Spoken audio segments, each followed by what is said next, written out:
मेरा नाम है प्रियंका, आप देख रहे हैं इट्स सिंपल। और आज की वीडियो में हम बात करने वाले हैं टॉप 5 टिप्स के बारे में जो कि आपकी क्लास 12th अकाउंटेंसी में अच्छे मार्क्स लाने में हेल्प करेंगी। ठीक है। टिप नंबर वन इस चीज़ के बारे में है कि कोशिश करना जब एग्जामिनेशन हॉल में जाओ और पेपर करने लगो तो तुम्हारा पेपर टाइम से 3 आवर्स मिलते हैं, 3 आवर्स से 10 से 15 मिनट पहले ख़त्म हो जाए। इससे तुम्हारा फ़ायदा क्या होगा कि तुम्हें पेपर को जो भी तुमने आंसर्स लिखे हैं उन्हें रिवाइज करने का टाइम मिल जाएगा, जो कि बहुत ज़्यादा इंपॉर्टेंट है। बहुत बच्चे इस बारे में ध्यान नहीं देते, बहुत बच्चे ये गलती करते हैं। पेपर लिख दिया है बच्चों ने, सपोज करते हैं किसी एक बच्चे ने पेपर लिख दिया है, बस पेपर बंद किया और एग्जामिनर को देके चले गए। ये गलती तुम मत करना, बिल्कुल भी मत करना। बहुत बार मैथ्स, अकाउंटेंसी, इन सारे सब्जेक्ट्स में ये चीज़ होती है।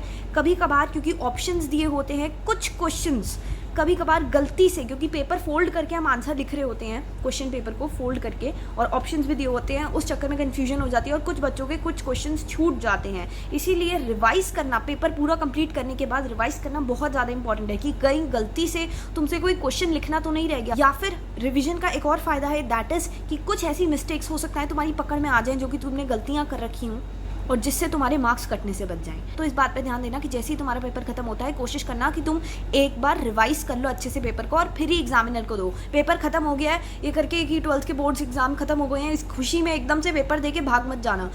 फाइनल ईयर है, पेपर बहुत ज़्यादा इंपॉर्टेंट है ये वाले तुम्हारे लिए, और एंड तक कोशिश करो कि तुम अच्छे से सारा रिवाइज करके पढ़ के ही उठो कि तुमने क्या लिखा है आंसर शीट में। जल्दीबाजी करके भागने की मत करो। ठीक है। टिप नंबर 2, बहुत बच्चे गलती करते हैं, ध्यान से देखना। पेपर की आंसर शीट होती है, मार्जिन वार्जिन तो खींच लिया, सब कुछ परफेक्ट है, बट आंसर 1 सपोज करते हैं, कोई भी आंसर लिख रहे हैं, पूरा लिख लेंगे, यहाँ खत्म होगा और वहीं पे चिपका के लास्ट लाइन होगी पेज की, वहीं पे आंसर 2 शुरू कर देंगे।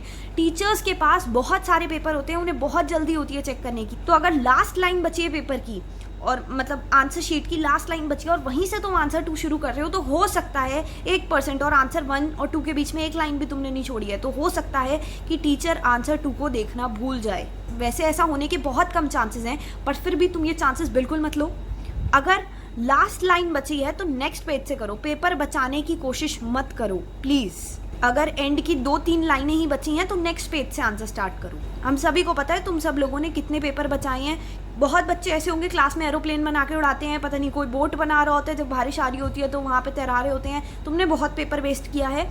एक लाइन यहाँ पे छोड़ देने से पूरी दुनिया का पेपर खत्म नहीं हो जाएगा, तो ये हरकत मत करो, पेपर मत बचाओ। यहाँ पे बोर्ड के एग्जाम है, तुम्हारे लिए बहुत ज़्यादा इंपॉर्टेंट है। 1-2 लाइन छूट भी गई तो कोई बात नहीं। और सबसे बड़ी बात, 1-2 लाइन छोड़ने का एक और फायदा होता है, कभी कभार कुछ फॉर्मूला या कोई ऐसी लाइन या कोई ऐसी चीज़, कंक्लूजन लिखना, कुछ चीज़ें रह जाती हैं उस आंसर में। 1-2 लाइन छोड़ने से ये होता है कि हमें वो स्पेस मिल जाती है वो चीज़ लिखने की जो आंसर में हम लिखना भूल गए थे।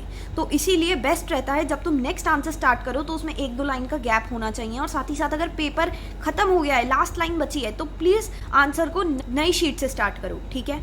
टिप नंबर 3, अपनी हैंड राइटिंग को थोड़ा कंट्रोल में रखो। मैथ्स का पेपर है, जल्दी जल्दी करने के चक्कर में पता नहीं क्या लिख रहे होते हैं, कैलकुलेशन भी कर रहे हो, तो वो समझ तो आनी चाहिए, कम से कम पढ़ी तो जाए तुमने क्या लिखा है। जल्दी जल्दी करने के चक्कर में ऐसे क्या स्क्रबलिंग मचा दी है। थोड़ा बहुत कंट्रोल में रखो अपनी हैंड राइटिंग को और कोशिश करना कि रीडेबल हो, टीचर को समझ आ जाए कि तुमने क्या लिखा हुआ है। कुछ बच्चे 8 को ऐसे लिखेंगे, एस की तरह, टीचर भी कंफ्यूज है, एस लिखा है, ये एस लिखा है कि ये 8 लिखा है। इतनी गंदी हैंड राइटिंग में प्लीज़ पेपर मत करो। टीचर क्या, अगर तुम्हें खुद तुम्हारा पेपर दे दिया जाए ना चेकिंग के लिए तो तुम्हारा दिमाग खराब हो जाएगा। ऐसा पेपर करते हैं कुछ बच्चे, तो ये हरकतें मत करना। रीडेबल बनाओ, अगर 8 लिख रहे हो तो उसे प्रॉपर 8 लिखो। ये ऐसे, ये क्या होता है, कुछ बच्चे तो उल्टा क्रॉस बना देंगे, 8 को ऐसे बना देंगे। अगर तुम 6 लिख रहे हो तो उसको प्रॉपर 6 लिखो। ये छोटी प्राइमरी नर्सरी वाली चीज़ें हैं जो बच्चे जिन पे ध्यान नहीं देते हैं, उसको ऐसे ऐसे छोड़ देंगे, ऐसे पता नहीं 0 है कि क्या है ये, या ओ है, कुछ भी समझ नहीं आता है। थोड़ा सा अपनी राइटिंग को कंट्रोल में रखो, जल्दी लिखने के चक्कर में गलत चीज़ें मत लिखो। अब कुछ बच्चे कहेंगे नहीं हमारी राइटिंग तो बहुत ही अच्छी है। कुछ बच्चे बहुत ही ज़्यादा स्टाइल मारने के चक्कर में स्लो पेपर कर रहे होते हैं और फिर उनका एंड में पेपर छूट जाता है। जैसे 7 को ऐसे लिखते हैं, राइट। कुछ बच्चे ऐसे बना के एक एक शब्द को 7, फिर उसके बाद 8, वो बहुत ही स्लो मोशन में, फिर 1 भी उनका ऐसे होता है। मैं भी 1 ऐसे ही लिखती हूँ एक्चुअली। बट स्टिल मेरा बहुत ज़्यादा स्लो हैंड राइटिंग नहीं होती। जिनकी स्लो हैंड राइटिंग है, जिनको लगता है कि वो बहुत धीरे लिखते हैं, उनके लिए सिर्फ एक ही ऑप्शन है और वो है अपनी स्पीड इंक्रीज करने की कोशिश करो, नहीं तो पेपर छूट जाएगा और फिर बाद में तुम्हें रिग्रेट होगा कि यार क्वेश्चन तो आता था पर अटेम्प्ट नहीं कर पाए क्योंकि पेपर छूट गया, टाइम नहीं था हमारे पास अटेम्प्ट करने का। सो मेक श्योर जो बच्चे स्लो लिखते हैं वो थोड़ी सी पहले से ही प्रैक्टिस करके जाएं, ताकि पेपर के टाइम पे कोई भी क्वेश्चन ऐसा ना हो जो उनसे छूट जाए, जो उन्हें आता हो और उनसे छूट जाए। ठीक है।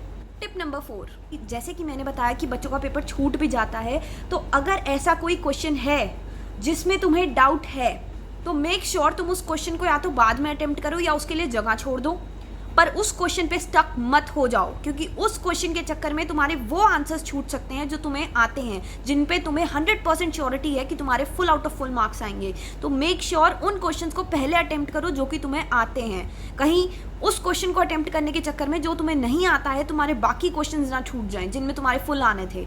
ठीक है।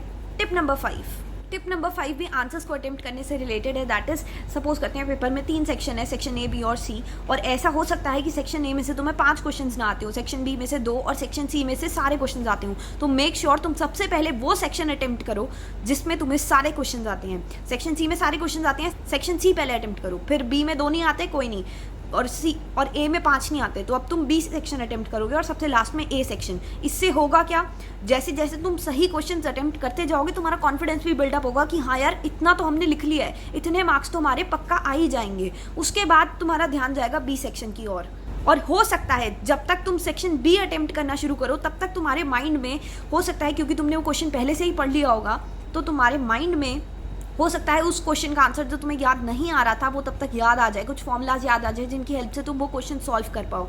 इसलिए मेक श्योर कि पहले तुम पूरा क्वेश्चन पेपर पढ़ लो, उसके बाद डिसाइड करो कि तुम्हें कौन सा सेक्शन करना है। और ये ऐसे नहीं है 15-15, 20-20 मिनट तक डिसाइड ही कर रहे हैं कि क्या करना है, जल्दी होना चाहिए सारा काम, क्योंकि तुम्हें चाहिए कि पेपर जल्दी खत्म हो ताकि रिविजन का टाइम मिल सके पेपर को रिवाइज करने के लिए, जो कि बहुत ज़्यादा इंपॉर्टेंट है। कभी कभार हम खुद की गलतियां निकाल पाते हैं पेपर में से, मुझे पता है ये बहुत बच्चे नहीं करते हैं, बहुत बच्चे अपना पेपर रिवाइज नहीं करते हैं, पर लास्ट ईयर है यार, देख लो ये सब तुम्हारे ऊपर ही है। अगर तुम्हें अच्छे मार्क्स लाने हैं तो ये भी तुम्हारे हाथ में ही है, वो तुम सिर्फ तभी ला सकते हो जब तुम पेपर ठीक से करके आओगे। देखो जितना भी हुआ है ना, जितनी भी पढ़ाई हुई है, किसी की हुई है किसी की कंप्लीट नहीं हुई है, अभी स्ट्रेस लेने का, टेंशन लेने का, परेशान होने का टाइम नहीं बचा है। एग्जाम्स बहुत पास आ गए हैं, ये टाइम है पढ़ाई करने का बस, और कुछ नहीं। अब सोचने का टाइम नहीं है कि हमने अभी तक इतना टाइम क्यों वेस्ट किया, अभी तक हमने पढ़ाई क्यों नहीं करी, ये सब सोचने का टाइम बचा नहीं है। तो अब अगर सही में अच्छे मार्क्स लाने हैं तो अब पढ़ना शुरू कर दो। ठीक है, तो ये वीडियो यहीं पे समाप्त होती है।